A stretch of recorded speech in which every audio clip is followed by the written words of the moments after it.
స్త్రీలు ఎవరైనా సరే మెడలో ఉన్నటువంటి నల్లపూసల దండని ఎదుటి వాళ్లకు స్త్రీలకు ఇవ్వకూడదు. వాళ్ళ నల్లపూసల గొలుసు వాళ్ళే ధరించాలి. కాబట్టి కుంకుమ భరిణ, కాటుక పెట్టుకునేటటువంటి భరిణ, గాజులు, పువ్వులు, నల్లపూసలు ఈ 5 మాత్రం ప్రతి స్త్రీ తన వరకు ప్రత్యేకంగా ఉంచుకోవాలి. లేకపోతే లక్ష్మీ కటాక్షం తగ్గిపోతుంది. ఇతరులు వచ్చినప్పుడు వాళ్ళకి వేరేవి ఇవ్వటం అనేటటువంటిది చేయాలి.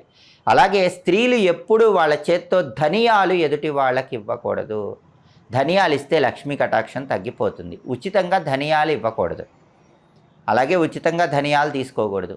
ఉప్పు కూడా ఉచితంగా ఇవ్వకూడదు. ఎదుటి వాళ్ళకి ఎవరైనా ఆడవాళ్ళు వస్తే వాళ్ళకి ఉప్పు కానీ, దూది కానీ, ఒత్తులు కానీ ఉచితంగా ఇచ్చినట్లయితే లక్ష్మీ కటాక్షం తగ్గిపోతుంది.